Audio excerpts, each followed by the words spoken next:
हरिः ओम् आपादमौलिपर्यन्तं गुरूणाम् आकृतिं स्मरेत् तेन विघ्नाः प्रणश्यन्ति सिद्ध्यन्ति च मनोरथाः। श्रीगुरुभ्यो नमः। परमगुरुभ्यो नमः। श्रीमदानन्दतीर्थभगवत्पादाचार्यगुरुभ्यो नमः। मन्मनोभीष्टवरदं सर्वाभीष्टफलप्रदं पुरन्दरगुरुं वन्दे दासश्रेष्ठं दयानिधिं विद्याविनयसम्पन्नान् शान्तादिगुणब्रह्मेतान् सत्शास्त्रप्रवचनासक्तान् गुरून् भजे। पृथ्वीमण्डलमध्यस्याः पूर्णबोधमतानगाः वैष्णवाः विष्णुहृदयाः तान् नमस्ये गुरुर्मम। हरिः ओम् श्रीशाः पाहि। ಅನಂತಕೋಟಿ ಎಂಬುದು ಶ್ರೀ ಪುರಂದರದಾಸರು ರಚಿಸಿದ ಭವ್ಯ ಗ್ರಂಥ.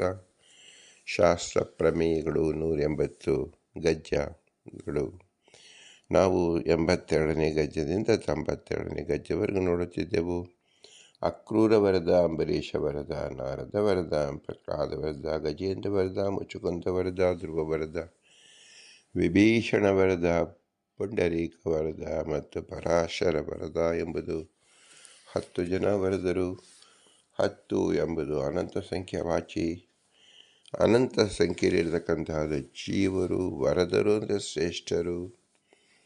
ಆದ್ದರಿಂದ ಶ್ರೇಷ್ಠತ್ವ ಬರುವುದು ಜ್ಞಾನದಿಂದ, ಜ್ಞಾನ ಇರುವುದು ಜೀವರಲ್ಲಿ. ಆದ್ದರಿಂದ 10 ಜನ ಶ್ರೇಷ್ಠರು ಅಂದರೆ ಜೀವರು ಅಂತ ಅರ್ಥ. ಆದ್ದರಿಂದ ಇದನ್ನು ಜೀವರ ಪ್ರಕರಣ ಎಂದು ನಾವು ತಿಳಿಯಬೇಕು. ಶ್ರೀ ಪುರಂದರದಾಸರು ತಮ್ಮ ಗದ್ಯದಲ್ಲಿ ಇಡೀ ಮನುಷ್ಯ ಕುಲಕ್ಕೆ ಬೇಕಾದ ಎಲ್ಲ ವಸ್ತುಗಳನ್ನು, ಪದಾರ್ಥವನ್ನು ಸಂಗ್ರಹಿಸಿ ಹೇಳುತ್ತಿದ್ದಾರೆ. ಏಕೆಂದರೆ ಪುರಂದರದಾಸರು ನಾರದಂಶರೆಂದು ಪ್ರತೀತಿ. ನಾರದರು ನಮ್ಮ ಭರತ ಖಂಡಕ್ಕೆ, ಭರತ ಭೂಮಿಗೆ ಗುರುಗಳಾಗಿ ಶ್ರೀ ವಿಷ್ಣುವೇ ನೇಮಿಸಿದ್ದಾನೆ. ಆದ್ದರಿಂದ ಗುರುವಿನ ಪ್ರತಿಯೊಂದು ವಾಕ್ಯವೂ ಸಹ ಆ ಪ್ರದೇಶದ, ಆ ಕಾಲದ ಜನರಿಗೆ ಮಂತ್ರತುಲ್ಯವಾಗಿರುತ್ತದೆ. ಮಂತ್ರ ಅಂದರೆ ಮನನಾತ್ ಮಂತ್ರ, ಮಂತ್ರತುಲ್ಯ ಅಂದರೆ ಶಾಸ್ತ್ರದಿಂದ ಹೇಳಿದ್ದು, ಮನನಕ್ಕೆ ಯೋಗ್ಯವಾದದ್ದು ಮತ್ತು ಯಾವುದು ನಮ್ಮ ಉದ್ಧರಿಸಲ್ಪಡುತ್ತದೋ ಅದನ್ನು ಮಂತ್ರ ಎಂದು ಹೆಸರು. ಗುರುಗಳ ಎಲ್ಲ ವಾಕ್ಯವೂ ಸಹ ಮಂತ್ರವೇ ಆಗಿರುತ್ತದೆ. ಆ ಮಂತ್ರದಿಂದ ಪ್ರತಿಪಾದ್ಯ ಭಗವಂತನನ್ನೇ ಅದು ತಿಳಿಸುತ್ತಿರುತ್ತದೆ. ಆದ್ದರಿಂದ ಗುರುಗಳ ಪ್ರತಿಯೊಂದು ವಚನವೂ ಉಪದೇಶ ಎಂದು ನಾವು ತಿಳಿಯಬೇಕು.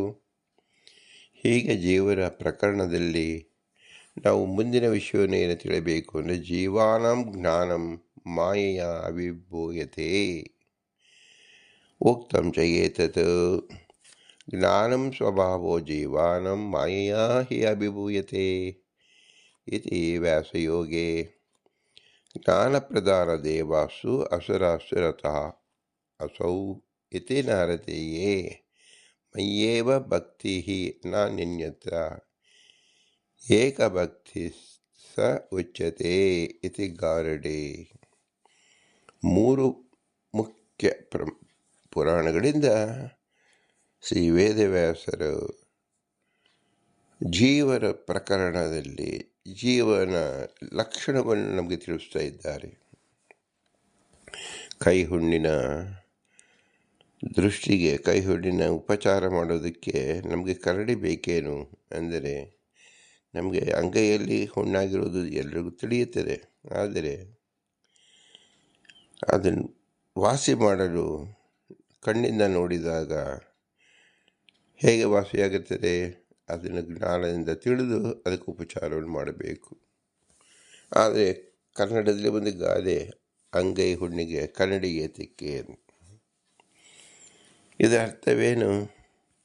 ಯಾವುದು ಅತಿ ಸ್ಪಷ್ಟವಾಗಿ ಕಾಣುತ್ತೋ ಅದನ್ನು ನಾವು ಶಾಸ್ತ್ರದಲ್ಲಿ, ವೇದಾಂತ ಪುಸ್ತಕದಲ್ಲಿ ಓದಿ ಹುಡುಕಿದೇನು ಅಂತ ಹೇಳಬೇಕೇನು ಅಂತ ಅರ್ಥ. ಆದರೆ ಇಲ್ಲಿ ನಾವು ಗಮನಿಸಬೇಕಾದ ವಿಷಯ, ನಮ್ಮ ಅಂಗೈ ಎಂಬುದು ಅಧಿಷ್ಠಾನ. ಕಣ್ಣೇತಿ ಕೈ ಅಂಗೈಲಿರುವುದಕ್ಕೆ ಕನ್ನಡಿ ಏತಕ್ಕೆ ಎಂಬುದನ್ನು, ಕನ್ನಡಿ ಎಂಬುದು ಇಲ್ಲದ ಪದಾರ್ಥ, ಬಹುದೂರದ ಪದಾರ್ಥವನ್ನು ಹತ್ತಿರ ತಂದು ಕೊಡ್ತಕ್ಕಂಥದ್ದು. ಭಗವಂತನೇ ಕನ್ನಡಿ ದರ್ಪಣೋಪಾದಿಯಲ್ಲಿ ಕೊಟ್ಟಿರ್ತಕ್ಕಂಥದ್ದು ನಮ್ಮ ಕಣ್ಣಿಗೆ ಸ್ಪಷ್ಟವಾಗಿ ಅಂಗೈಲಿರ್ತಕ್ಕ ಪದಾರ್ಥ ತಿಳಿಯುತ್ತದೆ. ಅದನ್ನು ತಿಳಿಸಲು ಮತ್ತೊಂದು ಉಪಕರಣವಾಗಲಿ ಉಪಾಧಿಯಾಗಲಿ ದರ್ಪಣವಾಗಲಿ ಅವಶ್ಯಕತೆ ಏನು ಎಂಬುದನ್ನು ಉಕ್ತಿ. ಇದನ್ನು ನಾವು ಚಿಂತನೆ ಮಾಡಬೇಕು. ಇದು ಯಾವ ಅಪರೋಕ್ಷ ಜ್ಞಾನಿಗೆ ಅನ್ವಯ ಆಗುತ್ತದೆ. ಏಕೆಂದರೆ ಅಪರೋಕ್ಷ ಜ್ಞಾನಿ ತನ್ನಲ್ಲೇ ಜ್ಞಾನವಿದೆ ಎಂಬತಕ್ಕಂಥದ್ದು ಅರಿತಿರುತ್ತಾನೆ. ಆದರೆ ಅಪರೋಕ್ಷ ಜ್ಞಾನ ಇಲ್ಲದವರಿಗೆ ತನ್ನಲ್ಲಿ ಜ್ಞಾನವಿದೆ, ತನ್ನಲ್ಲಿ ಕರ್ತೃತ್ವವಿದೆ, ತನ್ನಲ್ಲಿ ಪ್ರಯತ್ನವಿದೆ, ತಾನು ಈ ಕರ್ಮವನ್ನು ಮಾಡಬೇಕು ಎಂಬ ಕರ್ತವ್ಯನಿಷ್ಠ ಮನೋಭಾವವು ತನ್ನದು ಎಂಬ ಅರಿವು ಸಹ ಇಲ್ಲದೇ ಇರತಕ್ಕಂಥವನಿಗೆ ಬೇರೆಯವರು ತಿಳಿಸಲೇಬೇಕಾಗುತ್ತದೆ. ಲೋಕದಲ್ಲಿ ಗುರುಗಳು ಶಿಷ್ಯನಿಗೆ ಪಾಠವನ್ನು ಹೇಳುತ್ತಾರೆ. ಪಾಠವನ್ನು ಹೇಳುವಾಗ ಶಿಷ್ಯನ ಮೆದುಳಿನಲ್ಲಿ ಆ ಯೋಗ್ಯತೆ ಇದ್ದರೆ ಮಾತ್ರ ಆ ಪಾಠ ಗ್ರಹಣೆ ಆಗುವುದು. ಕೇವಲ ಶಿಷ್ಯ ಜಡದಂತೆ ಇದ್ದಾಗ ಗುರುಗಳು ಏನು ಬೋಧಿಸಿದರೂ ಇವನಿಗೆ ತಲೆಗೆ ಏನು ಹೋಗುತ್ತದೆ? ಬಂಡೆ ಕಾಲಿನ ಮೇಲೆ ನೀರು ಸುರಿದಂತೆ ವ್ಯರ್ಥವಾಗುವುದು. ಆದ್ದರಿಂದ ಗುರು ಉಪದೇಶ ಮಾಡಿದ್ದನ್ನು ಸ್ವೀಕಾರ ಮಾಡತಕ್ಕಂಥ ಯೋಗ್ಯತೆ ಆ ಶಿಷ್ಯನಲ್ಲಿ ಇರಬೇಕು. ಅದು ಅವ್ಯಕ್ತವಾಗಿರುತ್ತದೆ. ಜಾಗೃತವಾಗಿ ಮಾಡಿಸಲು ಗುರುಗಳ ಉಪದೇಶ ಅವಶ್ಯಕವಾಗುತ್ತದೆ. ಅದರಂತೆ ಕೈಯಲ್ಲಿರ್ತಕ್ಕಂಥ ಹುಣ್ಣಿಗೆ ಅಥವಾ ಒಂದು ವಸ್ತು ಬಂಗಾರಕ್ಕೆ ಅಥವಾ ರತ್ನವನ್ನು ಪರಿಶೀಲನೆ ಮಾಡುವುದಕ್ಕೆ ನಮ್ಮ ಕಣ್ಣೇ ಸಾಕು. ಆದರೆ ಕಣ್ಣಿನಲ್ಲಿ ಯೋಗ್ಯತೆ ಏನು? ಕಣ್ಣು ಅಂದರೆ ಪ್ರತ್ಯಕ್ಷ. ಪ್ರತ್ಯಕ್ಷ ಅಂದರೆ ಏನು? ಸಾಕ್ಷಿ ಷಡೀಂದ್ರಿಯ ಭೇದೇನ ಇಂದ್ರಿಯ ಸನ್ನಿಕರ್ಷ ರೂಪ ಎಂಬತಕ್ಕಂಥದ್ದು ಪ್ರತ್ಯಕ್ಷ ಜ್ಞಾನವನ್ನು ನಾವು ತಿಳಿದುಕೊಳ್ಳಬೇಕು.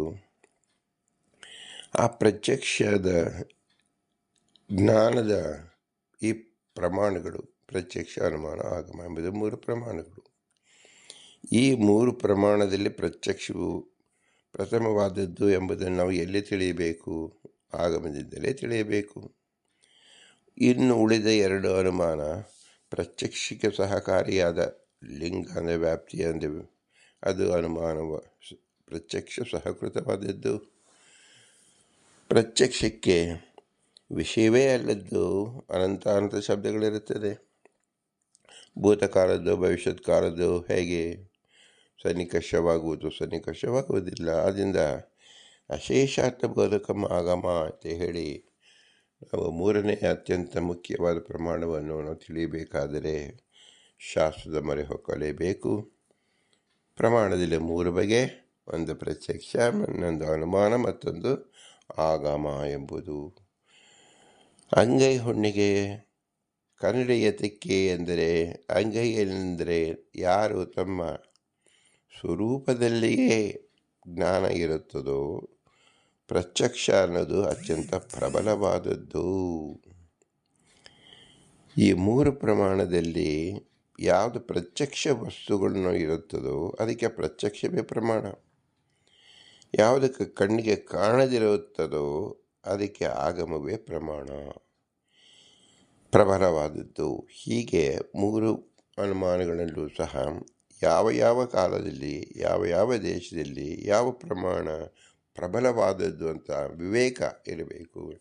ಈ ವಿವೇಕ ಎಂಬತಕ್ಕಂಥದ್ದು ಜೀವನಲ್ಲಿ ಇದೆ. ಆದರೆ ಆ ವಿವೇಕ ಭಗವಂತ ತನ್ನ ಮಾಯಾಶಕ್ತಿಯಿಂದ ಮುಚ್ಚಿರುತ್ತಾನೆ.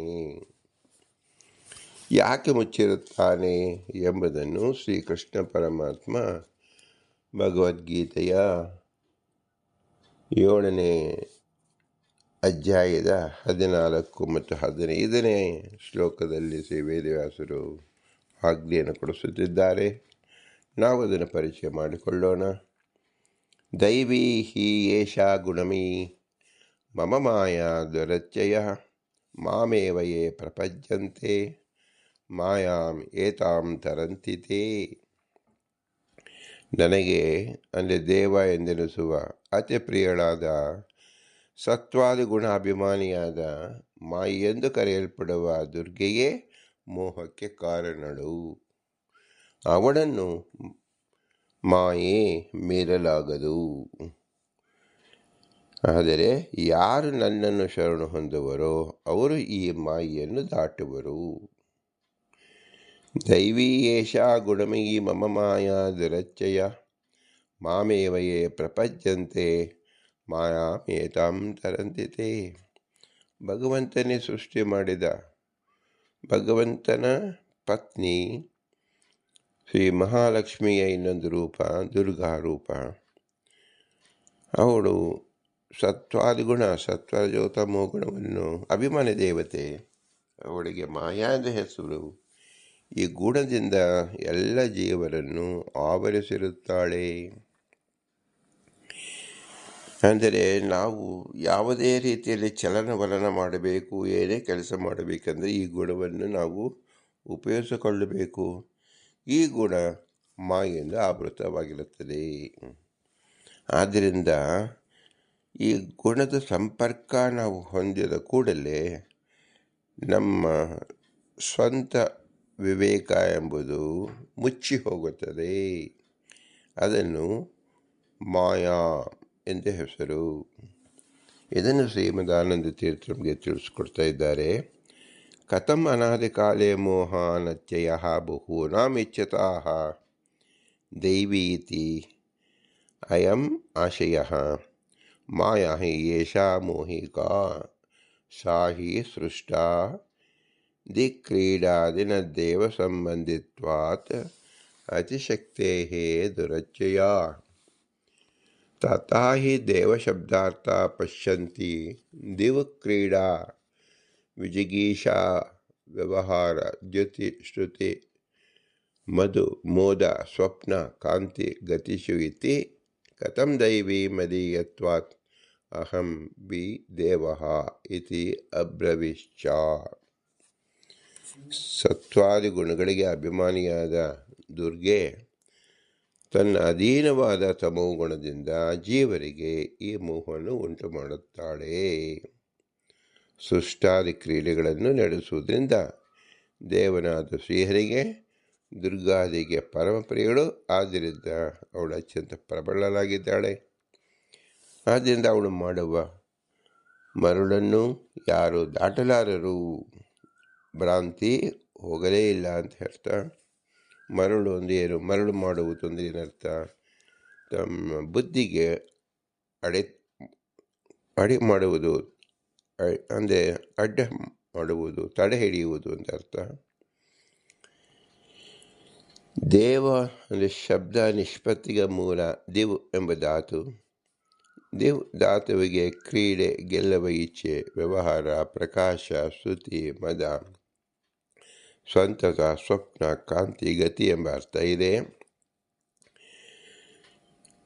ಆದ್ದರಿಂದ ಇದೆಲ್ಲದಕ್ಕೂ ಸಹ ಈ ಗತಿಗೆ ಕಾರಣವಾದದ್ದು ಯಾವುದು? ಮಾಯಾ. ಶ್ರೀಕೃಷ್ಣನು ಹೇಳುತ್ತಾನೆ, ನಾನು ದೇವ, ದುರ್ಗೆ ನನ್ನವಳು, ಆದ್ದರಿಂದ ಅವಳು ದೈವಿ ಎಂದು ಹೆಸರು ಕರೆಯುತ್ತಾ ಇದ್ದಾರೆ. ನಾನು ದೇವ, ಅವಳು ದೈವಿ, ನನಗೆ ಸಂಬಂಧಪಟ್ಟವಳು ಎಂದರ್ಥ. ಈ ವಿಚಾರ ವ್ಯಾಸಯೋಗದಲ್ಲಿ ಉಕ್ತವಾಗಿದೆ. ಶ್ರೀ ಭೂ ದುರ್ಗಾ ಇತಿ ಯಾ ಅಭಿನ್ನ ಮಾಯಾ ಯಾತು ವೈಷ್ಣವಿ ತಶಕ್ತಾನಂತಾಂಶಾ ಹೀನತಾಪಿ ತಸ್ಯಾಶ್ರಯತ್ ಪ್ರಭೋಃ ಅನಂತ ಬ್ರಹ್ಮರುದ್ರಾದೇಃ ನಾಸ್ಯ ಶಕ್ತಿ ಕಲಾಪಿಃ ತೇಷಾಂ ದುರಚ್ಚಯಾಪಿ ಯೇಷಾಂ ವಿನಾ ವಿಷ್ಣು ಪ್ರಸಾದತಃ ಇತಿ ವ್ಯಾಸಯೋಗೆ.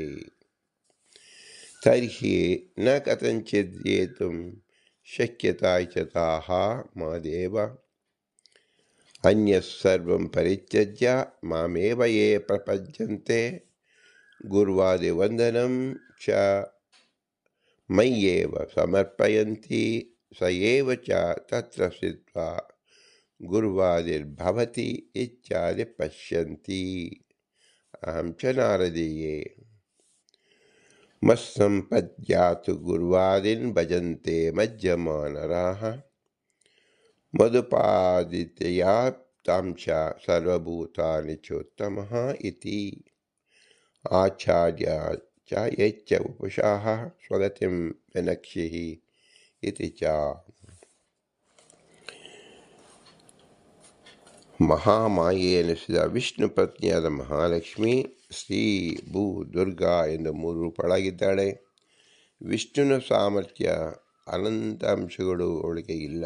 ಆದರೂ ವಿಷ್ಣುವಿನ ಆಶ್ರಯದಿಂದಾಗಿ ಶೇಷದೇವರು, ಬ್ರಹ್ಮದೇವರು, ರುದ್ರಾದಿಗಳಿಗೆ ಆಶ್ರಯಗಳು. ಅಂದರೆ ಈಕೆಯ ಶಕ್ತಿಯು ಒಂದು ಅಂಶವೂ ಅವರಲ್ಲಿ ಇಲ್ಲ.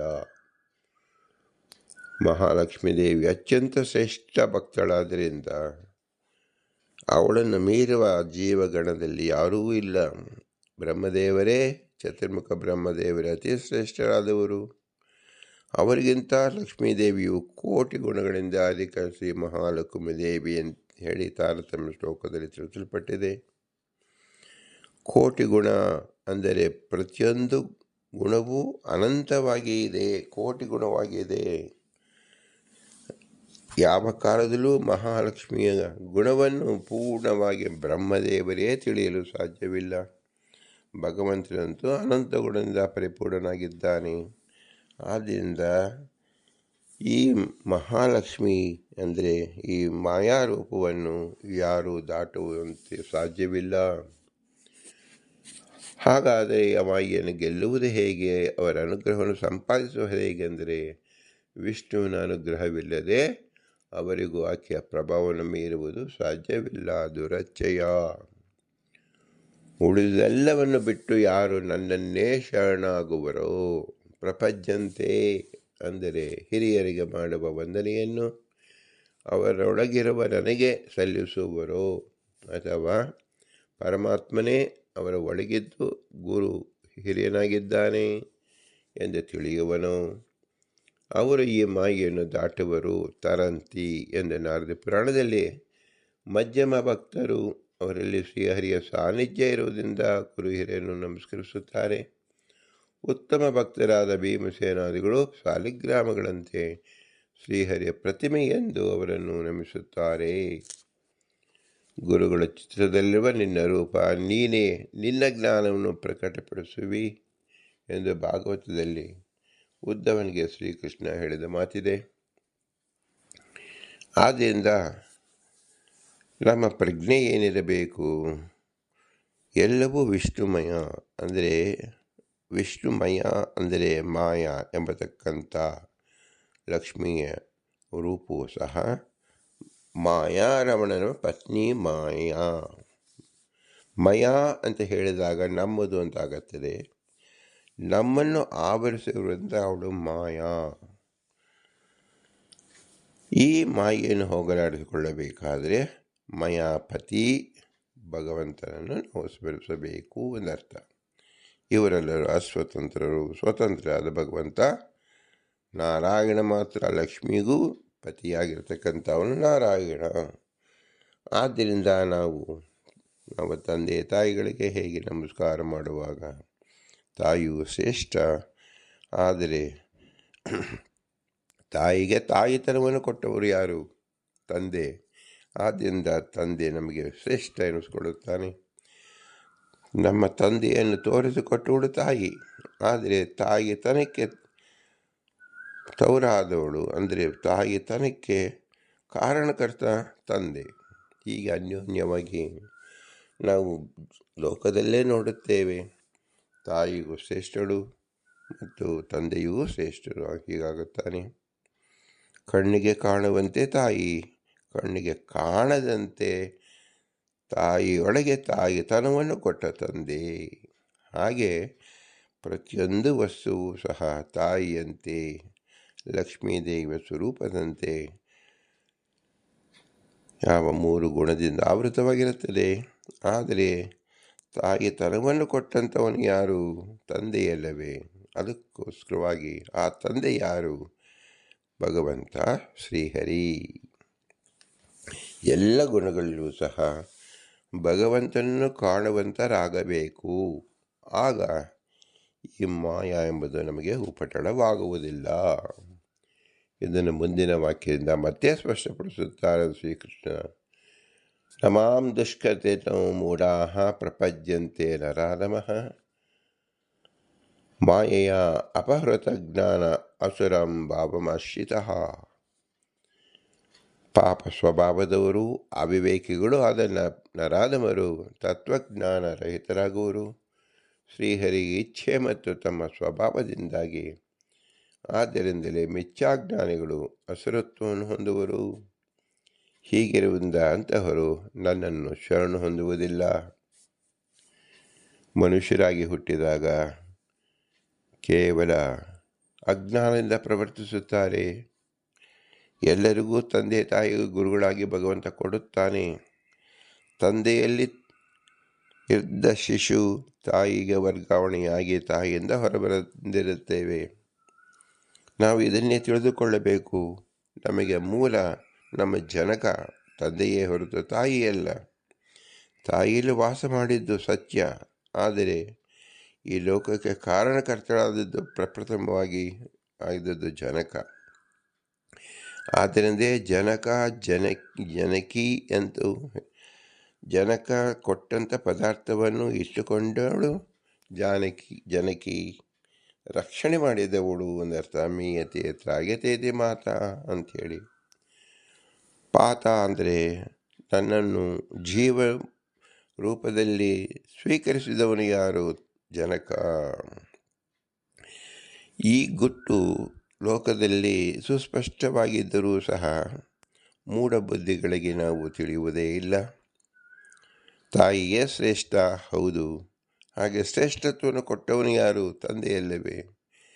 ಅದರಂತೆ ಜಗತ್ತಿಗೆ ಎಲ್ಲವನ್ನು ಆಕ್ರಮಿಸುತ್ತಿರುವುದು ಯಾವುದು?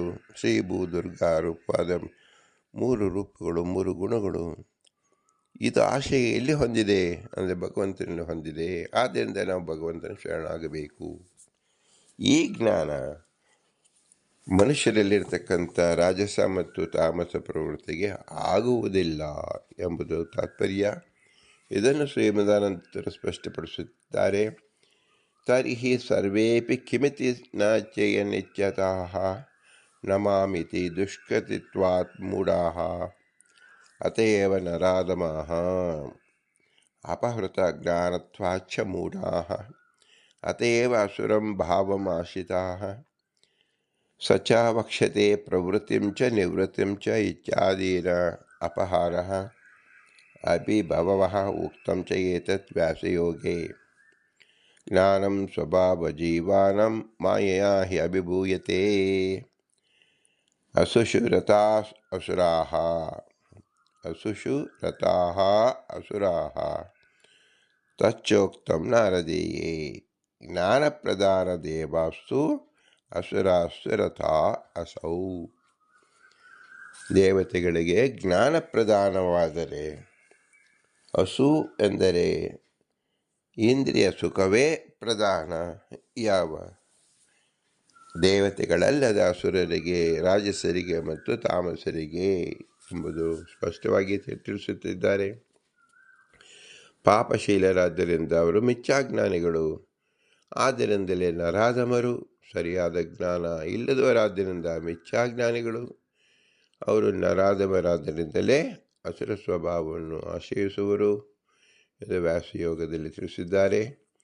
ಜ್ಞಾನವು ಸಜ್ಜೀವರ ಸ್ವಭಾವ. ಅದು ಮಾಯೆಯಿಂದ, ಭಗವದ್ ಇಚ್ಛೆಯಿಂದ ಮುಚ್ಚಲ್ಪಟ್ಟಿದೆ ಎಂದು ಹೇಳಿದೆ. ಇಂದ್ರಿಯಗಳನ್ನು ತೃಪ್ತಿಪಡಿಸುವುದರಲ್ಲೇ ನಿರತರಾದವರು ಅಸುಷುರತಾಃ ಅಸುರರು ಎಂಬುದು ನಾರಿ ಪುರಾಣದಲ್ಲಿ ಸ್ಪಷ್ಟಪಡಿಸಿದ್ದಾರೆ. ಜ್ಞಾನಾಸಕ್ತರು ದೇವತೆಗಳು, ಇಂದ್ರಿಯಾಸಕ್ತರು ಅಸುರರು. ಮಾಯೆಯಿಂದಾಗಿ ತಾತ್ಕಾಲಿಕವಾಗಿ ಅವರ ಅಧಿಷ್ಠಾನ ಯಥಾತ್ವಜ್ಞಾನವು ಪ್ರಕಟವಾಗಿಲ್ಲ ಎಂದರ್ಥ. ಯಾವ ವಸ್ತುವಿನ ವಿಷಯವಾಗಿ ನಮಗೆ ಭ್ರಾಂತಿಯನ್ನುಂಟುವಾಗುವುದೋ ಆ ವಸ್ತು ಅಧಿಷ್ಠಾನ. ಪ್ರಕೃತ ಭಗವಂತನು ತ್ರಿಗುಣಾತ್ಮಕವಾದ ದೇಹವುಳ್ಳವನು ಎಂಬ ಭ್ರಾಂತಿಯಲ್ಲಿ ಅಧಿಷ್ಠಾನ. ಅವನ ಯಥಾರ್ಥವೆಂದರೆ ವಸ್ತುಸ್ಥಿತಿ ಅಪ್ರಾಕೃತ ದೇಹವುಳ್ಳವನಾಗಿರುವಿಕೆ. ಮುಕ್ತಿಯೋಗ್ಯ ಜೀವರು ಅಸುರ ಭಾವವನ್ನು ಹೊಂದುವುದು ಎಂದರೆ ಇಂದ್ರಿಯಗಳನ್ನು ತುಷ್ಟಿಗೊಳಿಸುವಲ್ಲಿ ಆಸಕ್ತರಾಗುವುದು ಎಂದರ್ಥ. ಮಾಯಾದುರತ್ಯಯ ಎಂಬುದರಲ್ಲಿ ಇಲ್ಲಿ ಒಂದು ಸ್ಪಷ್ಟಪಡಿಸುವ ಅಂಶ ಏನು? ಭಗವಂತ ಸದಾಕಾಲವನು ಅಪ್ರಾಕೃತನು. ಪ್ರಾಕೃತ ಸಂಬಂಧ ಎಂದೂ ಇರುವುದಿಲ್ಲ. ಅವನ ಶರೀರವು ಕೇವಲ ಅಪ್ರಾಕೃತ. ಜೀವರ ಸ್ವರೂಪವು ಚಿದ್ರೂಪವಾದುದು. ಚಿದ್ರೂಪವಾದ ಸ್ವರೂಪದಕ್ಕೆ ಆವರಣವಾಗಿರುವುದು ಮೊಟ್ಟಮೊದಲನೇ ಆವರಣ ಲಿಂಗರೂಪ, ಲಿಂಗ ಶರೀರ. ಈ ಲಿಂಗ ಶರೀರಕ್ಕೆ ಕಾರಣವಾದದ್ದು ತ್ರಿಗುಣ, ಸತ್ವಗುಣ, ರಜೋಗುಣ, ತಮೋಗುಣ. ಈ ಗುಣದಿಂದ ನಮಗೆ ಬಾಹ್ಯ ಶರೀರ, ಸ್ಥೂಲ ಶರೀರ ಉಂಟಾಗಿದೆ, ನಮ್ಮ ಇಂದ್ರಿಯಗಳು ಉಂಟಾಗಿದೆ ಮಹತ್ತತ್ವ ಅಹಂಕಾರ ತತ್ವದಿಂದ. ಆದ್ದರಿಂದ ಬಾಹ್ಯ ಶರೀರದಿಂದ ನಮಗೆ ಬರ್ತಕ್ಕಂಥದ್ದು ಲಿಂಗ ಶರೀರದಲ್ಲಿ ನಮಗೆ ಗುಣ ಮತ್ತು ನಮ್ಮದೇ ಸ್ವಭಾವ, ಪ್ರಯತ್ನ, ಕರ್ತೃತ್ವ ಇದು ಮೂರು ಸೇರಿರ್ತಕ್ಕಂಥದ್ದು ಅನಾದಿಯಾದ ಕಾಮಕರ್ಮಗಳು. ಇದು ಲಿಂಗ ಶರೀರದಲ್ಲಿ ಸೇರಿದೆ. ಲಿಂಗ ಶರೀರದಲ್ಲಿ ಅದು ಆಶ್ರಯವನ್ನು ಹೊಂದಿದೆ.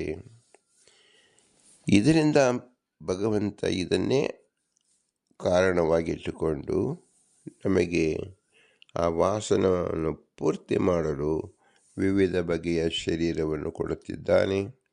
ಅದಕ್ಕೆ ಮಾಯಾ ಅಂದರೆ ಮೂರು ಗುಣದಿಂದ ಅಭಿಮಾನಿಯಾದ ಮಹಾಲಕ್ಷ್ಮೀ ದೇವಿಯು ಸಹಕಾರ ಮಾಡುತ್ತಾಳೆ. ಅಂತಹ ಜೀವರಿಗೆ ಅಂತಹ ಗುಣದಲ್ಲಿ ಉಳ್ಳತಕ್ಕಂಥ ಶರೀರವನ್ನು ಹೊಂದಿಸುತ್ತಾಳೆ. ಹೀಗೆ ಹೊಂದಿಸಿದಾಗ ನಮಗೆ ಈಗ ಮನುಷ್ಯ ಶರೀರ ಬಂದಿದೆ. ಮನುಷ್ಯ ಶರೀರವನ್ನು ಹೊಂದಿಸಿದವಳು ಯಾರು? ನಮ್ಮ ತಾಯಿ ಶರೀರವನ್ನು ಕೊಟ್ಟವಳು. ಹೇಗೆ ನಾವು ತಿಳಿಯುತ್ತೇವೆಯೋ ಹಾಗೆ ಮಹಾಲಕ್ಷ್ಮೀ ದೇವಿಯು ನಮ್ಮ ಸೂಕ್ಷ್ಮ ಶರೀರವನ್ನು, ಲಿಂಗ ಶರೀರದ ಮೇಲೆ ಗುಣದ ಪ್ರಭಾವವನ್ನು ಹೊಂದಿಸಿದ್ದಾಳೆ, ಕೂಡಿಸಿದ್ದಾಳೆ. ಎಷ್ಟು ಕಾಲ ಕೂಡಿಸಿರ್ತಾಳೆ ಎಂಬುದು ಅವಳಿಗೆ ಕ್ಲುಪ್ತವಾಗಿರುತ್ತದೆ. ಒಂದೊಂದು ಶರೀರದಲ್ಲಿ ಬಾಹ್ಯ ಶರೀರದ ಸಂಬಂಧವನ್ನು ಕೂಡಿಸುವುದು ಆಕೆಯ ಸಂಕಲ್ಪದಂತೆ ನಡೆಯುವುದು. ನಾವು ಇದನ್ನು ಪರಿಚಯ ಮಾಡಿಕೊಂಡಾಗ ಇದು ತಾತ್ಕಾಲಿಕವಾಗಿ ಸ್ವರೂಪದಕ್ಕೆ ಆವರಣ ರೂಪವಾಗಿರುವುದು ಪ್ರಾಕೃತವಾದದ್ದು ಅಂತ ತಿಳಿದಾಗ, ಪ್ರಾಕೃತ ಅಂದರೆ ಮಾಯೆಯಿಂದಾಗಿದ್ದು ಮಹಾಲಕ್ಷ್ಮಿಯಿಂದ ಕೂಡಿಸಲ್ಪಟ್ಟಿದ್ದು ಎಂದು ತಿಳಿದಾಗ, ಅಪ್ರಾಕೃತದ ಚಿದಾನಂದನ ಒಳಗಡೆ ಇರತಕ್ಕಂಥ ನಮ್ಮ ಬಿಂಬನನ್ನು ನಾವು ಸದಾ ಸ್ಮರಿಸುವಾಗ ನಮಗೆ ಬಾಹ್ಯದ ಮಾಯೆಯು ಏನೂ ನಮಗೆ ಅಡೆತಡೆ ಉಂಟು ಮಾಡುವುದಿಲ್ಲ. ಆದ್ದರಿಂದಲೇ ಪ್ರತಿಯೊಬ್ಬರಿಗೂ ತಂದೆ ತಾಯಿ ಎಂಬ ಗುರುಗಳನ್ನು ಒದಗಿಸಿದ್ದಾನೆ ಭಗವಂತ. ಇದು ಪ್ರತ್ಯಕ್ಷವಾಗಿ ತಿಳಿದುಕೊಳ್ಳಿರಿ. ತಾಯಿ ನಮ್ಮನ್ನು ರಕ್ಷಣೆ ಮಾಡಿದರು ಸತ್ಯ, ಆದರೆ ರಕ್ಷಣೆ ಮಾಡೋದಕ್ಕೆ ಕೊಟ್ಟಂಥ ವಸ್ತು ಯಾವುದು? ಆ ಜೀವನ ಸ್ವರೂಪವನ್ನು, ಲಿಂಗ ಶರೀರ ಯುಕ್ತವಾಗಿ ಇರತಕ್ಕಂಥ ಶರೀರವನ್ನು ಕೊಟ್ಟವನು ತಂದೆ. ಲಿಂಗ ಶರೀರ ಸ್ವರೂಪಕ್ಕೆ ಸಂಬಂಧ ಇಲ್ಲ, ಅಂದರೆ ಆವರಕವಾಗಿರುವುದು. ಅದನ್ನು ಮಾಡಿದವಳು ಯಾರು? ಅದಕ್ಕೆ ಅಭಿಮಾನಿ ಯಾರು? ಮಹಾಲಕ್ಷ್ಮೀ ದೇವಿ. ಸ್ವರೂಪದೊಳಗೆ ಇರತಕ್ಕಂಥವನು ಯಾರು? ಬಿಂಬರೂಪನಾದ ಭಗವಂತ. ಅವನು ಮಾಯಾರಮಣ. ಈ ವಿಷಯವನ್ನು ನಾವು ಅತಿ ಸ್ಪಷ್ಟವಾಗಿ ತಿಳಿದು ಮಾಯಾರಮಣನ ನಮ್ಮ ಬಿಂಬನ ಆದೇಶದಂತೆ ನಮ್ಮ ವಾಸನಾಮಯವಾದ ರೂಪಗಳು ಬಂದಿದೆ, ವಾಸನಾಮಯವಾದ ಜನ್ಮ ಬಂದಿದೆ ಎಂಬ ತಿಳಿದುಕೊಂಡಾಗ ಬಾಹ್ಯ ವ್ಯಾಪಾರದ ನಮಗೆ ಯಾವ ವಿಕೃತಿಯು, ಅಂದರೆ ಅದರಿಂದ ಆಗತಕ್ಕಂಥ ಸುಖವಾಗಲಿ ದುಃಖವಾಗಲಿ ನಮಗೆ ಬಾಧಿತವಾಗುವುದಿಲ್ಲ. ಇದನ್ನು ಯಾವ ಮನುಷ್ಯನು ಕ್ರಮೇಣವಾಗಿ ತಿಳಿದು ಶತಾಂಶ ತಿಳಿದುಕೊಂಡಾಗ ಪೂರ್ಣ ಜ್ಞಾನಿ ಎನಿಸಿಕೊಳ್ಳುತ್ತಾನೆ. ಪೂರ್ಣ ಜ್ಞಾನಿಯಾದವನಿಗೆ ಮಾಯೆ ತನ್ನ ಸಹಜವಾದ ಮಾಯೆಯನ್ನು ಸರಿಸಿಬಿಡುತ್ತಾಳೆ. ಏಕೆಂದರೆ ತಾನು ಇವನ ಮೇಲೆ ಕುಳಿತಿರುವುದು ಏನು ಪ್ರಯೋಜನವೂ ಇಲ್ಲ. ಏಕೆಂದರೆ ನನ್ನ ಪತಿಯನ್ನೇ ಇವನು ಹಿಡಿದು ಬಿಟ್ಟಿದ್ದಾನೆ, ನನ್ನ ಆಟ ಏನು ನಡೆಯುವುದಿಲ್ಲ ಎಂಬುದೊಂದಾಗಿ ಮಾಯೆ ತನ್ನ ಮಾಯೆಯನ್ನು ತ್ಯಜಿಸಿ ಬಿಡುತ್ತಾಳೆ, ದೂರ ಸರಿಸುತ್ತಾಳೆ. ಇದಕ್ಕೆ ಮುಖ್ಯ ಉಪಾಯ ಮಾಯಾರಮಣನನ್ನು ಆರಾಧಿಸುವುದೇ ಆಗಿದೆ. ಅದನ್ನು ಶ್ರೀಕೃಷ್ಣ ಪರಮಾತ್ಮ ಎಲ್ಲ ಸಜ್ಜೀವರಿಗೆ ಇಲ್ಲಿ ಉಪದೇಶವನ್ನು ಮಾಡುತ್ತಿದ್ದಾನೆ. ಆದರೆ ತಾಮಸ ಜೀವರು ಏನು ಮಾಡುತ್ತಾರೆ? ಅಸುಷು ರಥಃ, ಕೇವಲ ಇಂದ್ರಿಯ ರಥವಾಗಿರುತ್ತಾರೆ. ಅವರ ಅನಿತ್ಯವಾದ ಇಂದ್ರಿಯ ಸುಖಕ್ಕೆ ಅವರು ಸಾಹಸ ಪಡುತ್ತಾರೆ. ಅನಿತ್ಯವಾದ ಇಂದ್ರಿಯ ಸುಖಕ್ಕೆ ಅಮೂಲ್ಯವಾದ ಶಕ್ತಿ, ಜ್ಞಾನ, ಸಂಪತ್ತು ಎಲ್ಲವನ್ನು ಅವರು ಉಪಯೋಗಿಸುತ್ತಾರೆ. ಯಾತಕ್ಕೋಸ್ಕರವಾಗಿ ಅಂದರೆ ಅವರಿಗೆ ತಾತ್ಕಾಲಿಕವಾಗಿ ಸುಖವೇ ಬೇಕು. ಆದರೆ ತಾತ್ಕಾಲಿಕವಾಗಿ ಸುಖ ಅದು ಅನಿತ್ಯ ಸುಖ ಎಂದು ಅವರು ತಿಳಿದರೂ ಸಹ ಅನಿತ್ಯದಲ್ಲಿ ಮಗ್ನರಾಗುತ್ತಾರೆ. ಯಾವುದು ಅನಿತ್ಯವಾದ ಸುಖ ಬರುತ್ತದೋ ಅದು ದುಃಖದಲ್ಲಿ ಪರಿಣಾಮವನ್ನು ಬೀರುತ್ತದೆ. ಆದ್ದರಿಂದ ಅದು ತಾಮಸ ಸುಖ ಎಂದ ಹೆಸರು. ಐಂದ್ರಿಕ ವಿಷಯಗಳಲ್ಲಿ ನಾವು ಯಾರು ಆಸಕ್ತರಾಗುತ್ತಾರೋ ಅದು ಕೇವಲ ಭ್ರಮೆ, ಅಂದರೆ ಅದು ನಿತ್ಯವಾಗಿ ಇರುವುದಿಲ್ಲ ಎಂದರ್ಥ. ಮತ್ತು ಅದು ನಮಗೆ ವಸ್ತು ಸ್ವರೂಪವಾಗಿ ಇಲ್ಲವಾಗಿದ್ದರಿಂದ ಅಂದರೆ ಜೀವನ ಸ್ವರೂಪಗತ ಸುಖ ಅಲ್ಲವಾದ್ದರಿಂದ ಇದು ಬಾಹ್ಯ ಸುಖ ಎನಿಸಿತು. ನಾವು ಬೇರೆಯವರಲ್ಲಿ ಸಾಲವನ್ನು ತೆಗೆದುಕೊಂಡಂತೆ ನಮ್ಮ ಪಕ್ಕದ ಮನೆಯವರು ನಮ್ಮ ಮನೆಯವರು ಹೇಗೆ ಆಗುವುದಿಲ್ಲವೋ, ಸಾಲವನ್ನು ತೆಗೆದುಕೊಟ್ಟಿದ್ದೆ ಹೇಗೆ ನಾವು ಅವರಿಗೆ ಮರಳಿ ವಾಪಸ್ಸು ಕೊಡಬೇಕು, ಹಾಗೆ ನಮಗೆ ಇಂದ್ರಿಯಗಳಿಂದ ಬರತಕ್ಕಂಥ ವಿಷಯಗಳಿಂದ ಬರತಕ್ಕಂಥ ಸುಖ ಮಹಾಲಕ್ಷ್ಮೀ ದೇವಿ ತನ್ನ ಶಕ್ತಿಯಿಂದ ಮಾಯೆಯಿಂದ ಕೊಟ್ಟಿರ್ತಕ್ಕಂಥದ್ದು. ನಾವು ಅದನ್ನು ಭ್ರಮಿಸಬಾರದು. ನಾವು ನಮ್ಮ ಸ್ವರೂಪ ಸುಖದಲ್ಲೇ ನಮ್ಮ ಬಿಂಬನನ್ನೇ ನಾವು ಆರಾಧಿಸಿದರೆ ಸ್ವರೂಪ ಸುಖವನ್ನು ಮಾತ್ರ ಕೊಡುತ್ತಾನೆ. ಆಗ ಬಾಹ್ಯ ಸುಖವೆಲ್ಲ ಅನಿತ್ಯವಾಗಿ ಎಲ್ಲವನ್ನು ನಾವು ತ್ಯಜಿಸಲು ನಾವು ಸಿದ್ಧರಾಗುತ್ತೇವೆ. ಇದಕ್ಕೆ ವೈರಾಗ್ಯ ಅಂತ ಹೆಸರು. ಯಾವುದನ್ನು ನಮಗೆ ನಿತ್ಯವಾದ ಸಂಬಂಧದಲ್ಲಿ ಇರುವುದಿಲ್ಲವೋ ಅದನ್ನು ಬಿಟ್ಟು ಬಿಡುವುದೇ ವೈರಾಗ್ಯ. ಐಹಿಕ ಸುಖಗಳು ಅಂತ ಹೇಳಿದಾಗ ಐಹಿಕ ಅಂದರೆ ಇಹ ಮಾತ್ರ ಏಕ, ಇಲ್ಲಿ ಮಾತ್ರ ಇರತಕ್ಕಂಥದ್ದು ಅಂತ ಅರ್ಥ. ಪಾರತ್ರಿಕದಲ್ಲಿ ಅಂದರೆ ಯಾವ ಅಪ್ರಾಕೃತ ಶರೀರ ಸ್ವರೂಪ ಶರೀರದಲ್ಲಿ ಇದು ಇಲ್ಲ ಎಂಬುದು ಇಲ್ಲೇ ತೋರಿಸುತ್ತಾ ಇದೆ. ಆದರೂ ಸಹ ನಾವು ಅದನ್ನು ವಸ್ತುವನ್ನು ತಿಳಿದುಕೊಳ್ಳದೆ ನಾವು ಅದರಲ್ಲೇ ಮಗ್ನರಾದರೆ ಅದು ನಮ್ಮನ್ನು ದುಃಖಕ್ಕೆ ಕೊಂಡೊಯ್ಯುವುದು ಎಲ್ಲರಿಗೂ ಪ್ರತ್ಯಕ್ಷವಾಗಿದೆ. ಆದ್ದರಿಂದ ಕೃಷ್ಣನ ಮರ್ಮಘಾತಕವಾದ ಉಪದೇಶ ಏನೇಗಿದೆ, ಎಲ್ಲರೂ ನಿಮ್ಮ ಐಂದ್ರಿಕ ವಿಷಯಗಳ ಸುಖವನ್ನು ನೀವು ಇಚ್ಛಿಸಬೇಡಿರಿ. ಇದು ಐಹಿಕ ಮಾತ್ರ, ಇಹ ಮಾತ್ರ ಇರತಕ್ಕಂಥದ್ದು, ಪಾರರ್ಥಿಕದಲ್ಲಿ ಇರುವುದಿಲ್ಲ ಎಂಬುದು ಸುಸ್ಪಷ್ಟವಾಗಿ ತಿಳಿಸುತ್ತಿದ್ದಾನೆ. ಇದನ್ನು ನಾವು ತಿಳಿದುಕೊಂಡಾಗ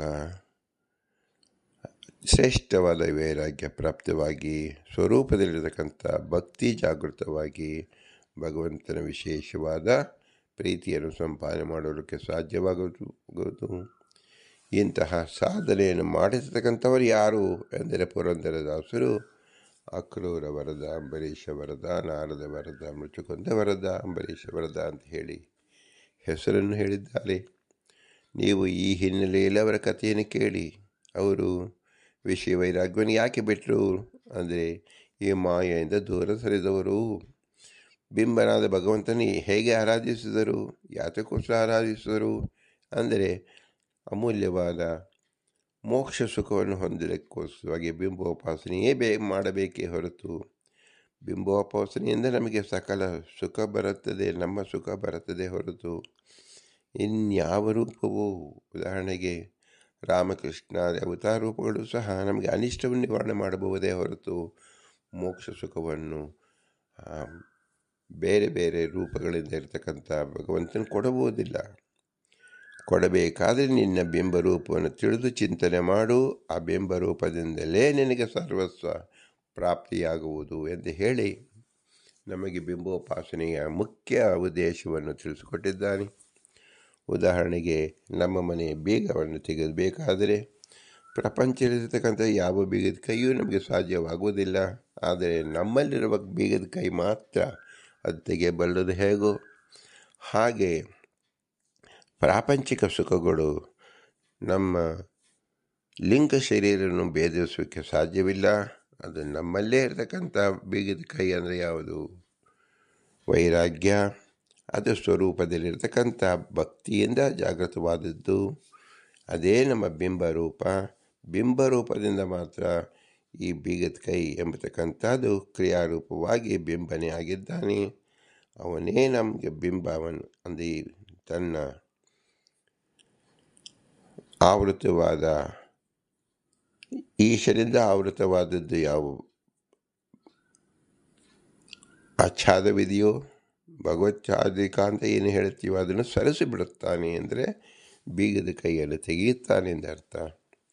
ಜೀವಾಚ್ಛಾದಿಕ ಎಂಬುದು ವೈರಾಗ್ಯದಿಂದ ನಾವು ಸಂಪಾದನೆ ಮಾಡಿಕೊಳ್ಳಬೇಕಾದದ್ದು. ಪರಮಾಚ್ಛಾದಿಕ ಎಂಬುದು ಭಗವಂತ ತನ್ನ ಮಾಯೆಯನ್ನು ಸರಿಸುವುದು ಎಂದರ್ಥ. ಇದನ್ನೇ ಮಾಯೆ ಇರುವುದು ಹೊರಗಡೆ ಇರುವುದು. ಅದನ್ನು ಸರಿಸಿದಾಗ ಬಿಂಬ ದರ್ಶನವಾಗುವುದು ಎಂಬುದೇ ತಾತ್ಪರ್ಯ. ಇದು ಮುಖ್ಯವಾಗಿ ತಿಳಿದುಕೊಳ್ಳೋದಕ್ಕೋಸ್ಕರವಾಗಿ 10 ಜನ ವರದನ್ನು ಶ್ರೀ ಪುರಂದರದಾಸರು ಪರಿಚಯಿಸಿದ್ದಾರೆ. ಇಂತಹ ಶ್ರೇಷ್ಠ ಜ್ಞಾನ ಒದಗಿಸುವ ಪುರಂದರದಾಸರಿಗೆ ಅನಂತ ನಮಸ್ಕಾರಗಳನ್ನು ಸಲ್ಲಿಸಿ ಅವರಂತರ್ಯಾಮಿ ಪುರಂದರ ವಿಠ್ಠಲಿಗೆ ಭೂಯಿಷ್ಟಾಂತರ ಮುಕ್ತಿ ವಿಧೇಯಮ ಅಂತ ಹೇಳಿ, ಇಂಥ ಶ್ರೇಷ್ಠ ಜ್ಞಾನ ನಮಗೆ ಸಂಪಾದನೆ ಆಗಿದ್ದು ಕೇವಲ ಮನುಷ್ಯ ಲೋಕದಲ್ಲಿ ಮನುಷ್ಯರಾಗಿ ಹುಟ್ಟಿದಾಗ ಮಾತ್ರ. ಅದು ಶ್ರೇಷ್ಠವಾದ ಗುರು ಹಿರಿಯರ ಸತ್ಸಂಗದಿಂದ ಉಂಟಾಗಬಹುದಾದಂಥ ಜ್ಞಾನ. ಇಂತಹ ಜ್ಞಾನವನ್ನು ಕೊಟ್ಟಂಥ ನಮ್ಮ ತಂದೆ ತಾಯಿಯವರಿಗೆ ಶರೀರವನ್ನು ಕೊಟ್ಟಿದ್ದರಿಂದ ಅವರ ಉಪಕಾರ ಸ್ಮರಣೆಯನ್ನು ಮಾಡಬೇಕು. ಅವರು ಇರುವಿಗೆ ನೆರವಾದ ಗುರು ಹಿರಿಯರ ಸ್ಮರಣೆಯನ್ನು ಮಾಡಬೇಕು. ಇವರಲ್ಲಿ ತತ್ವಾಭಿಮಾನಿ ದೇವತೆಗಳು ನಿಂತು ಈ ಜ್ಞಾನ ಕಾರ್ಯವನ್ನು ಮಾಡಿಸಿದ್ರಿಂದ ಅಪರೋಕ್ಷವಾಗಿ ಅಂದರೆ ಪರೋಕ್ಷವಾಗಿ ನಿಂತು ಪ್ರತ್ಯಕ್ಷವಾಗಿ ಕಾಣುವ ತಂದೆ ತಾಯಿಗಳು, ಪ್ರತ್ಯಕ್ಷವಲ್ಲದ ಅಂದರೆ ಅಪರೋಕ್ಷವಾಗಿ ಇರತಕ್ಕಂಥ ದೇವತೆಗಳು, ತತ್ವಾಭಿಮಾನ ದೇವತೆ ನಿಂತು ಈ ಕೃತಿಯನ್ನು ಮಾಡಿಸಿದ್ದಾರೆ. ಆದ್ದರಿಂದ ಅವರ ಕಾಂಟ್ರಿಬ್ಯೂಷನ್, ಅವರ ಅನುಗ್ರಹ ಬಹಳವಾದದ್ದು, ಅತಿಶಯವಾದದ್ದು. ಆದ್ದರಿಂದ ಅವರ ವಿಶೇಷಾಕಾರವಾಗಿ ನಾವು ಸ್ಮರಿಸಬೇಕು. ಅವರಲ್ಲಿಯೂ ಸಹ ಜೀವೋತ್ತಮನಾಗಿರ್ತಕ್ಕಂಥ ಭಾರತೀಯ ಪತಿ ವಾಯುದೇವರೇ ಆ ದೇವತೆಗಳಲ್ಲಿ ನಿಂತು ಆಕೃತಿಯನ್ನು ಮಾಡಿಸಿದ್ರಿಂದ ನಿಜವಾಗಿ ನಾವು ಯಾರಿಗೆ ಮೂಲ ಪ್ರತಿಬಿಂಬವಾಗಿ, ಭಗವಂತನ ಮೂಲ ಪ್ರತಿಬಿಂಬ ಅಂದರೆ ವಾಯುದೇವರು, ಅವರು ನಮಗೆಲ್ಲರೂ ಬಿಂಬರಾಗಿದ್ದಾರೆ. ಅವರ ಮೂಲಕವೇ ಭಗವಂತನ ನಾವು ಕಾಣಬೇಕು. ಬಿಂಬೈವ ಕ್ರಿಯವಾನ್ ಅಂತ ಹೇಳಿದಾಗ ಭಗವಂತನೇ ಮಾಡುತ್ತಾನೆ, ಹೌದು. ಆದರೆ ಜೀವರಲ್ಲಿ ಯಾವ ನಾಯಕನನ್ನಾಗಿ ಮಾಡಿದ್ದಾರೆ ಅಂದರೆ ವಾಯುದೇವರನ್ನು ಮಾಡಿದ್ದಾರೆ. ಎಲ್ಲ ಸೇನಾನಿಗಳು ಸಹ ತಮ್ಮ ನಾಯಕನ ಮೂಲಕವಾಗಿ ಸೇವೆಯನ್ನು ಸಲ್ಲಿಸಬೇಕು. ಹಾಗೆ ನಾವು ಜೀವೋತ್ತಮನಾಗಿರ್ತಕ್ಕಂಥ ವಾಯುದೇವರ ಮೂಲಕ ಸೇವೆಯನ್ನು ಭಗವಂತನಿಗೆ ಅರ್ಪಿಸಬೇಕು ಎಂದರ್ಥ. ಆದ್ದರಿಂದಲೇ ವಾಯುದೇವರು ನಮಗೆ ಉಸಿರು ಕೊಟ್ಟಿದ್ದಾರೆ. ನಮ್ಮ ಕೃತಜ್ಞತೆಯನ್ನು, ಭಕ್ತಿಯನ್ನು, ವೈರಾಗ್ಯವನ್ನು ಸಮರ್ಪಣೆ ಮಾಡುವುದಕ್ಕೆ ನಾವು ಎಲ್ಲೋ ಹೋಗಿ ಕೊಡಬೇಕಾಗಿಲ್ಲ. ನಮಗೂ ಪ್ರತಿ ಉಸಿರಿನಲ್ಲೇ ಭಗವಂತ ವಾಯುದೇವ ನಿಲ್ಲಿಸಿದ್ದಾನೆ. ಅವನ ಹೆಸರು ಪಂಚಪ್ರಾಣಗಳಲ್ಲಿ ಪ್ರಾಣ, ಅಪಾನ, ವ್ಯಾನ, ಉದಾನ, ಸಮಾನ ಅಂತ ಹೇಳಿದಾಗ ವ್ಯಾನ ಎಂಬತಕ್ಕಂಥದ್ದು ನಮ್ಮ ಪ್ರತಿನಿತ್ಯದ ಕರ್ಮಗಳಲ್ಲಿ ಇರತಕ್ಕಂಥ ಫಲವನ್ನು ಕೊಂಡೊಯ್ಯುವನು. ವ್ಯಾನ್ ಎಂದು ಕೊಂಡೊಯ್ಯತಕ್ಕಂಥವನು ಪ್ರಾಣರೂಪಿ, ಪಂಚರೂಪಿ ಆಗಿರ್ತಕ್ಕಂಥ ಪ್ರಾಣದೇವರೇ. ಪ್ರತಿ ಕ್ಷಣದ ಶುಭ ಕರ್ಮವನ್ನು ಅವರು ಹೊತ್ತಿರುತ್ತಾರೆ. ನಮಗೆ ಬೇಕೆನಿಸಿದಾಗ ನಮಗೆ ಅವರು ಕೊಡುತ್ತಾರೆ. ಅದು ಯಾವ ಜನ್ಮದಲ್ಲಿ ಯಾವ ಜ್ಞಾನ ಬೇಕೋ ಆ ವಾಯುದೇವರೇ ನಮಗೆ ಕೊಡುತ್ತಾರೆ. ಇದು ದೇವರ ಪ್ರೇರಣೆಯಿಂದ ನಡೆಯುತ್ತಿದೆ. ಆದ್ದರಿಂದ ವಾಯುದೇವರ ವಿಶಿಷ್ಟ ಕ್ರಮ ತಿಳಿಯಲು ಬಹಳ ಶ್ರಮ ಸಾಧ್ಯ. ಅದನ್ನು ವೇದದಲ್ಲಿ, ಪುರಾಣದಲ್ಲಿ ಉಕ್ತವಾಗಿರುವಂತೆ ನಾವು ತಿಳಿಯಬೇಕು. ಇವರೆಲ್ಲರೂ ಅಸ್ವತಂತ್ರರು. ಸ್ವತಂತ್ರದ ಭಗವಂತ ಲಕ್ಷ್ಮೀನಾರಾಯಣ ಮಾತ್ರ. ಅವರೇ ಇವರಲ್ಲಿ ನಿಂತು ನಡೆಸಿದ್ದರಿಂದ ಅವರೇ ನಮ್ಮ ಬಿಂಬರೂಪಿ ಭಗವಂತ. ಆದ್ದರಿಂದ ನಮ್ಮ ಬಿಂಬನೆಗೆ ನಾವು ಹೇಗೆ ಉಪಕಾರ ಸ್ಮರಿಸುವುದು ಅಂದರೆ ಭೂಯಿಷ್ಟಾಂತೆ ನಮ ಉಕ್ತಿಮಿದೇಮ, ಭೂಯಿಷ್ಟಾಂತೆ ನಮ ಉಕ್ತಿಮಿದೇಮ, ಭೂಯಿಷ್ಟಾಂತೆ ನಮ ಉಕ್ತಿಮಿದೇಮ. ಈ ಶಬ್ದವನ್ನು ಹೇಳುವಾಗ ನಮಗೆ ನಿರ್ಮಲವಾದ ಭಕ್ತಿ ಇರಬೇಕು. ನನ್ನದು ಏನೂ ಇಲ್ಲ, ಏನು ಕೊಡಲು ನಿಮಗೆ, ನನ್ನದು ಎಂಬತಕ್ಕಂಥದ್ದು ಪ್ರಪಂಚದಲ್ಲೇ ಇಲ್ಲ, ಎಲ್ಲವೂ ಭಗವದ್ದತ್ತವಾದದ್ದು, ದೇವತೆಗಳ ದತ್ತವಾದದ್ದು. ಆದ್ದರಿಂದ ನಿನಗೇನು ಕೊಡಲಿ ಅಂದರೆ ಕೇವಲ ಕೈ ಮುಗಿಯಬಹುದು. ದೇವತೆಗಳು ಕೊಟ್ಟಿರತಕ್ಕಂಥ ಈ ಕರವನ್ನು ಜೋಡಿಸಲು ಸಂಕಲ್ಪ ಮಾಡಬಹುದು. ಸಂಕಲ್ಪ ಮಾಡಿದಾಗ ಜೋಡಿಸುವರು ದೇವತೆಗಳೇ ಎಂಬ ಪ್ರಜ್ಞಾಪೂರ್ವಕವಾಗಿ ಭಗವಂತನ ಸ್ಮರಿಸುವುದೇ ಭಗವಂತನಿಗೆ ನಾವು ಸಮರ್ಪಿಸಬಹುದಾದ ಅತೀ ಉತ್ತಮವಾದ ಪ್ರತಿ ಉಪಕಾರ. ಅಂದರೆ ಭಗವಂತನ ಸ್ಮರಣಿಸುವುದು ಎಂದರ್ಥ. ಅದನ್ನೇ ಭೂಯಿಷ್ಟಾಂತ ನಮ ಉಕ್ತಿಮಿದೇಮ ಎಂದು ಹೇಳಿ ಉಪನಿಷತ್ತಲ್ಲಿ ತಿಳಿಸಲ್ಪಟ್ಟಿದೆ. ಭಾರತೀಯ ರಮಣಮುಖ್ಯ ಪ್ರಾಣ ಅಂತಗತ ಶ್ರೀಕೃಷ್ಣಾರ್ಪಣಮಸ್ತು. ಹರಿ ಓಂ, ಹರಿ ಓಂ, ಹರಿ ಓಂ.